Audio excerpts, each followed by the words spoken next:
Good morning बच्चों। इससे पहले का जो वीडियो था उसमें अपन ने लगभग सब कुछ पढ़ लिया है। अब अपने chemical kinetics 12th chemistry chapter number 4 में केवल दो टॉपिक बचे हुए हैं। एक तो सक्रियण ऊर्जा, एक अभिक्रिया के वेग पर ताप का प्रभाव, और इसी के अंदर आ जाएगा अपना छद्म कोटि की अभिक्रिया। इसके बाद अपने 4 मार्क्स का चैप्टर कंप्लीट हो जाएगा। ठीक है, तो आज अपन पढ़ने वाले आरएनए सिद्धांत तथा सक्रियण ऊर्जा। आज का अपना टॉपिक है, इंपॉर्टेंट टॉपिक है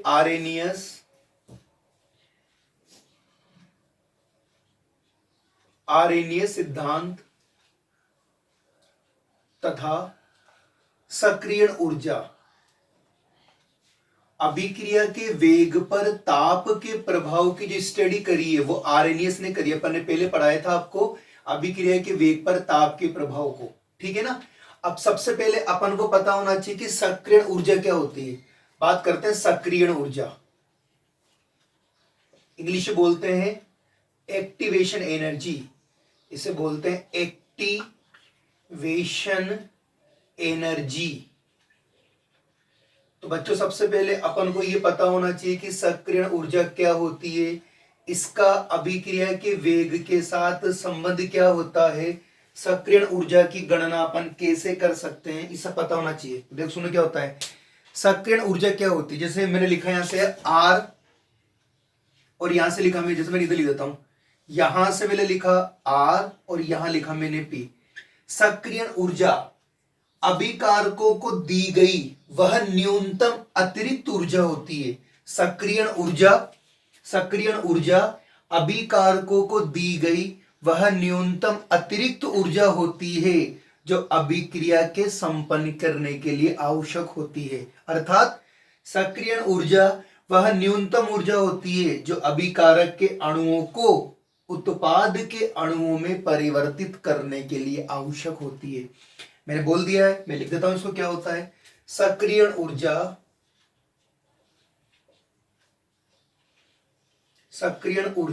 अभिकारकों को दी गई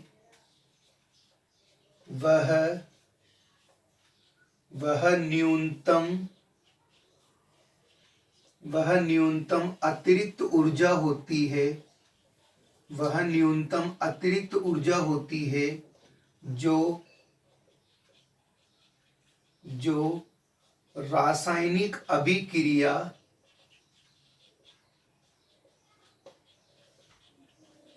संपन्न करने के लिए आवश्यक होती है। जो बातें बोली जा रही हैं उनको केवल आपको ध्यान पूर्वक सुनना है, आपको ऑटोमेटिकली ये सारी बातें आपको याद हो जाएंगी। तो क्या बोला मैंने, सक्रियण ऊर्जा अभिकारकों को दी गई वह न्यूनतम अतिरिक्त ऊर्जा होती है जो रासायनिक अभिक्रिया संपन्न करने के लिए आवश्यक होती है। अर्थात सक्रियण ऊर्जा वह न्यूनतम ऊर्जा होती है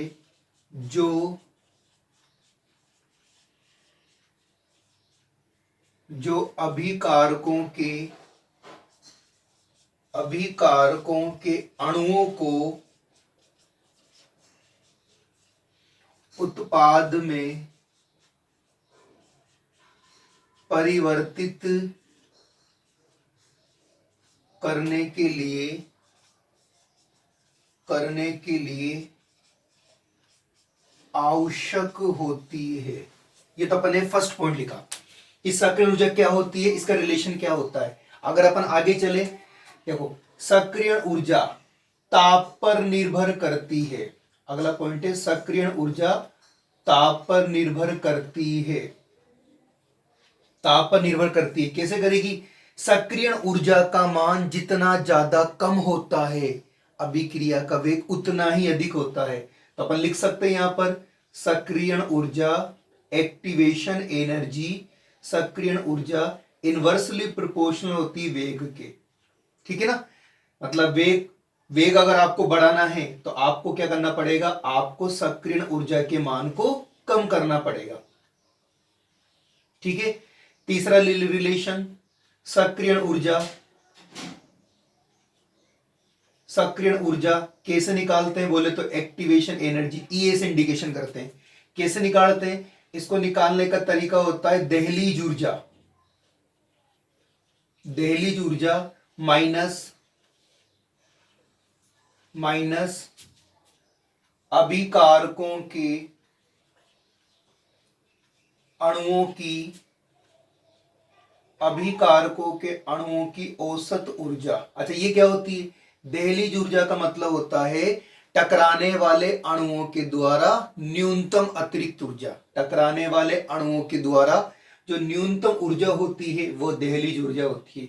ये भी न्यूनतम ऊर्जा होती है और आपकी सक्रियण ऊर्जा होती है वो भी आपकी क्या होती है, न्यूनतम ऊर्जा होती है। यहां से आप दहलीज ऊर्जा निकाल सकते हो, इसको इधर ले जाओ। ठीक है ना। तो अच्छा तीसरा अगला पॉइंट क्या होगा, सक्रियण ऊर्जा को कैलकुलेट करते हैं किलो जूल पर मोल में।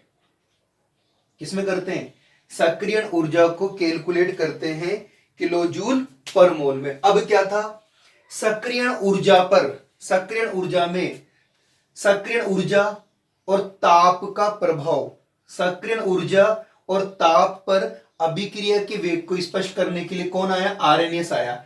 तो आरएनएस ने क्या दिया, आरएनएस ने एक समीकरण दी, उसे बोलते हैं आरएनएस समीकरण।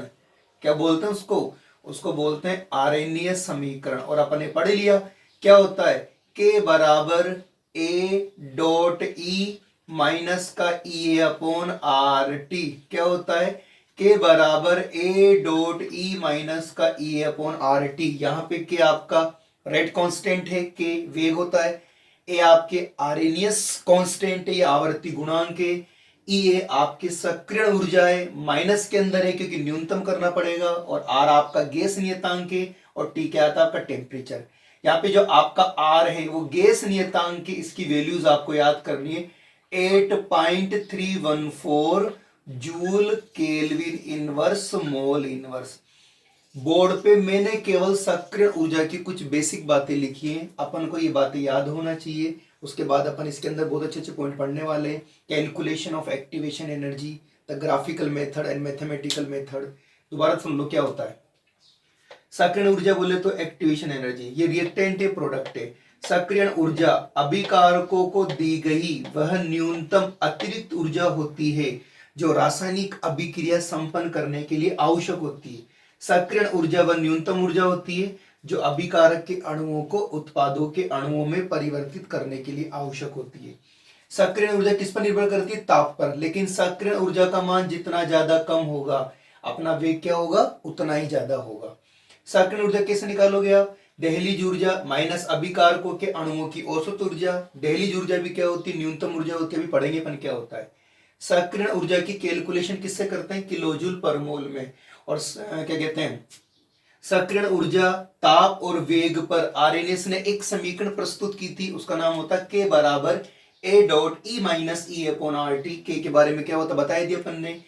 ये क्या होती है आपकी एक्टिवेशन एनर्जी होती है, आर क्या होता है गैस कांस्टेंट होता है जिसकी वैल्यूज होती है 8.314 joule kelvin inverse mole inverse. तो ये कुछ बातें हैं एक्टिवेशन एनर्जी की जो आपको याद होना चाहिए। अब आप इसको देखो मैंने क्या क्या लिखा, पढ़ो इसको एक बार।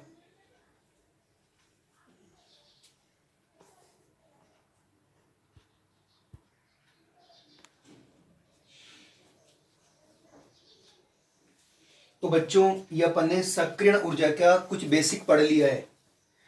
अब अपन आगे चलते हैं। आगे कहानी है, अपन जानते हैं अभिक्रिया दो प्रकार की होती है, एक अभिक्रिया होती है ऊष्माक्षेपी, एक अभिक्रिया होती है ऊष्माशोषी। तो ऊष्माक्षेपी और ऊष्माशोषी इन दोनों अभिक्रियाओं का पता लगाने के लिए भी अपन को सक्रियण ऊर्जा की नीड होती है। अब कैसे निकालते हैं, जैसे मैं लिखता हूं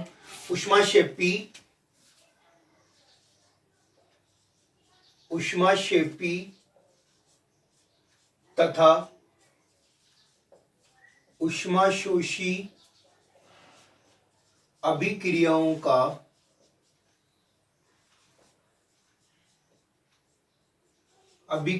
का पता लगाने के लिए सक्रियण ऊर्जा की भूमिका या सक्रियण ऊर्जा ऊष्माक्षेपी और ऊष्माशोपी अभिक्रियाओं के लिए एक्टिवेशन। अब अपन जानते हैं एक अभिक्रिया मेरे पास ऊष्माक्षेपी है। ऊष्माक्षेपी अभिक्रिया कौन सी होती है? ऊष्माक्षेपी अभिक्रियाएं वे होती हैं जिनमें क्या होता है? ऊष्मा का उत्सर्जन होता है, यानी कि ऊष्मा क्या करती है? बाहर निकलती है। अगर ऊष्मा बाहर निकलेगी तो अपन जानते हैं क्या होगा? ऊष्मा बाहर निकलेगी तो एंथैल्पी परिवर्तन का मान क्या आएगा? नेगेटिव। एंथैल्पी परिवर्तन का मान नेगेटिव आएगा तो आपकी जो एनर्जी है उसका मान भी क्या आएगा? उसका मान भी क्या आएगा? नेगेटिव आएगा। अगर अपन बात करें ऊष्माशोषी अभिक्रिया का, तो ऊष्माशोषी अभिक्रियाएं वे होती हैं जिनमें ऊष्मा का अवशोषण होता है, यानी कि ऊष्मा का होगा अवशोषण। और अपन एक बात जानते हैं, अगर ऊष्मा का अवशोषण होगा यानी कि एनर्जी एब्जॉर्ब होगी तो क्या होगा? आपका डेल एच का मान आएगा आपके पॉजिटिव और डेल ई का मान भी आएगा पॉजिटिव। मतलब यहाँ पर ऊष्मा का मान ज्यादा होगा, यहाँ पर ऊष्मा का मान कम होगा। और इसको रिलेट करेंगे अपन एक्टिवेशन एनर्जी से। इन दोनों बातों को अपन ग्राफ के द्वारा इंडिकेशन कर सकते हैं। इधर क्या आएगा? आपका एनर्जी ऊर्जा, इधर आएगा अभिक्रिया निर्देशांक, अपन इंग्लिश में लिख सकते हैं रिएक्शन कोऑर्डिनेट।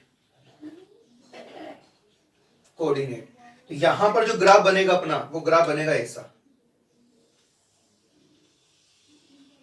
यहां पर ग्राफ बनेगा क्यों? क्योंकि मुझे एनर्जी का मान कम चाहिए। तो इधर देखो, यहां पर तो है अपने रिएक्टेंट यानी कि आर, यहां पर है अपने प्रोडक्ट यानी कि पी, यहां पर है सक्रियत संकर मध्यवर्ती, बोले तो एक्टिवेटेड कॉम्प्लेक्स, बीच की अवस्था। ठीक है ना? यहां चले अपन, थोड़ा आगे ले चलते इसको, यहां से लेके यहां तक क्या आएगा?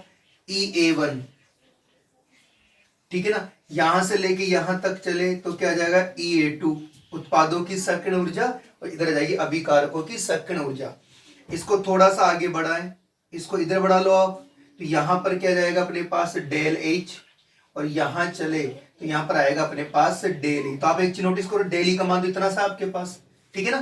जैसा अपन निकाले यहाँ पे, तो डेल ई बराबर क्या होगा? अभिकारकों की सक्रियण ऊर्जा माइनस उत्पादों की सक्रियण ऊर्जा यानी कि EA2। ठीक है? अपन जानते हैं यहाँ पे ज्यादा कौन है? ये वाला पोर्शन ज्यादा है और ये वाला पोर्शन कम है, तो इस पोर्शन को लेना है। तो ये वाला पोर्शन ज्यादा है यानी कि EA2 ज्यादा है किसके कंपैरिजन में? EA1 के कंपैरिजन में। और EA2 क्या आपका? देख लो साइन, देख लो आप EA2 का, तो EA2 आपका नेगेटिव है, तो इसलिए यहाँ पे नेगेटिव वैल्यू हो जाएगी। तो इसके साथ ही क्या हो जाएगी? डेल एच के मान भी आपके नेगेटिव हो जाएगी। ठीक है? दोबारा देख लो, ये EA2 है, ये EA1 है। EA2 का मान ज्यादा है EA1 की तुलना में, और डेल ई का मान इतना सा है, इतना सा है, तो एनर्जी का मान तो आपके पास इतना सा है, तो एनर्जी का मान कम है तो किस फॉर्म में आएगा? नेगेटिव में। यही केस चालू करते हैं दूसरी तरफ। देखो भाई, दूसरा ग्राफ बनाते हैं। अब क्या होगा? ऊष्माशोषी अभिक्रियाओं में तो ऊष्मा का अवशोषण होगा। वापस ग्राफ बनेगा आपका, ये हो जाएगा आपकी एनर्जी। ठीक है? और ये हो जाएगा रिएक्शन कोऑर्डिनेट। ठीक है? ग्राफ कैसा बनेगा? अब की बार ग्राफ बनेगा अपना यहां तक। अब यहां तक बनेगा तो कैसे निकालेंगे? ये तो है अपने रिएक्टेंट, ये है अपने प्रोडक्ट, यहां चले इस जगह पर, यहां पर आएगा EA1, यहां चले तो यहां आएगा EA2। अब यहां से लेके यहां तक की इतनी एनर्जी आपके पास डेल ई का मान, तो देखो यहां पर डेल ई का मान ज्यादा है, यहां पर डेल ई का मान कम है। और यहां से थोड़ा सा आगे चले अपन, इसको डिफाइंड कर सकते हैं अपन डेल एच के द्वारा। ठीक है? तो डेल ई का मान ज्यादा हो रहा है तो अपन निकाल ले, अंतर निकाल ले, तो डेल ई बराबर क्या होगा? Reactant of activation energy minus product of activation energy. अब बताओ, EA1 का मान ज्यादा, EA2 का मान कम है, तो EA1 is greater than EA2। अब EA1 तो पॉजिटिव है, तो आपके लिए डेल ई का मान क्या जाएगा? पॉजिटिव, और डेल एच का मान भी क्या जाएगा? पॉजिटिव। तो देख लो आप, अपन सक्रियण ऊर्जा की सहायता से ये पता लगा सकते हैं कि अभिक्रिया ऊष्माक्षेपी होती है या अभिक्रिया ऊष्माशोषी होती है। अगर अभिक्रिया ऊष्माक्षेपी होगी तो उसमें ऊष्मा का उत्सर्जन होने के साथ ही एंथैल्पी परिवर्तन और एनर्जी का मान क्या आएगा? नेगेटिव आएगा। नेगेटिव का मतलब होता है एनर्जी कम होना। लेकिन अगर गलती से अभिक्रिया ऊष्मा शोष्य अभिक्रिया होती है तो उसमें ऊष्मा का अवशोषण होने के साथ ही जो एंथैल्पी परिवर्तन है और जो एनर्जी होती है उसका मान पॉजिटिव होता है। यहाँ पर एनर्जी का मान ज्यादा होता है क्योंकि एनर्जी स्टोर होती है, यहाँ पर एनर्जी का मान कम होता है क्योंकि एनर्जी रिलीज होती है। तो सक्रियण ऊर्जा की सहायता से ऊष्माक्षेपी और ऊष्माशोषी अभिक्रियाओं का अपन पता कर सकते हैं। अगर अब इसका क्वेश्चन एग्जाम में आए तो ऐसे क्वेश्चन बना सकता है आपके लिए एग्जाम के अंदर। कैसे बना सकता है? ऐसे बना दे, वो आपको एक ग्राफ बना के दे दे, जैसे इधर तो लिख देगा एनर्जी, ठीक है ना, और इधर लिख देगा आपके रिएक्शन कोऑर्डिनेट, और ग्राफ बनाना उसको ये ग्राफ बना देगा, बना देगा ग्राफ, और आपको ऐसे कर देगा, वो ऐसे कर देगा, ठीक है ना। यहां लिख देगा रिएक्टेंट, यहां लिख देगा प्रोडक्ट। अब यहां से लेके यहां तक क्या लिख देगा? वो लिख देगा ए, ठीक है ना। यहां चले, हो सकता है यहां चले, यहां पर लिख दे वो बी। तो आपसे पूछेगा क्या? आपसे पूछेगा वो कि उपरोक्त ग्राफ में नंबर 1 ए की परिभाषा, नंबर 2 बी का चिन्ह, या बी होता है। बताओ ए क्या होता है? तो अपन अगर इसका आंसर निकाले तो ए अपने क्या है? सक्रिय ऊर्जा। यह पूछ सकता है अपन से, तो ए है मेरे सक्रिय ऊर्जा। तो आपसे उसने सबसे पहले क्या पूछी है? उसने पूछी सक्रिय ऊर्जा की परिभाषा, तो अपन ने भी पढ़ा ही था।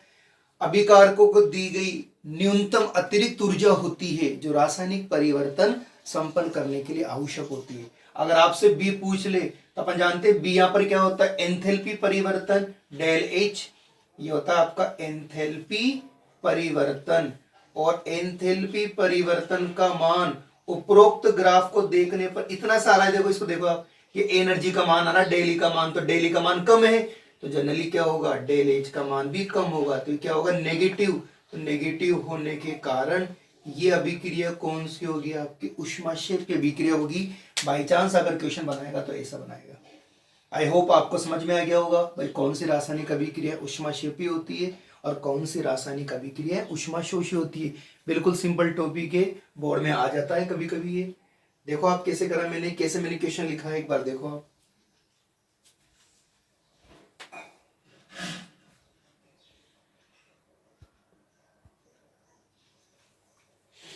तो बच्चों ये हो गया अपना ऊष्माक्षेपी तथा ऊष्माशोषी अभिक्रियाओं का पता लगाने के लिए सक्रियण ऊर्जा की क्या भूमिका होती है। अगला पॉइंट पढ़ेंगे अपन, सक्रियण ऊर्जा की रासायनिक अभिक्रिया में भूमिका।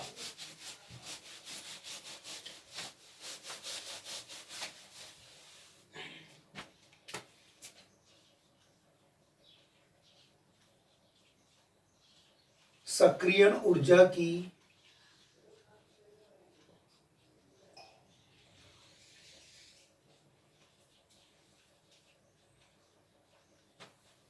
रासायनिक अभिक्रिया में भूमिका। एक केमिकल रिएक्शन के अंदर एक्टिवेशन एनर्जी का क्या रोल होता है, इसको पता लगाना है अपन को। कैसे पता लगाएंगे? देखो सबसे पहले मैं एक केमिकल जनरल रिएक्शन लिख रहा हूं। ये ए है, ये बीसी है, एरो का निशान, और मैंने बना दिया प्रोडक्ट। इनके पास है एनर्जी, ये एनर्जी वाले यानी कि ऊर्जा वाले अभिकारक के अणु है। क्या ये? ऊर्जा वाले अभिकारक के अणु। अब सुनो देखो क्या होते हैं। तो क्या होता है, किसी रासायनिक अभिक्रिया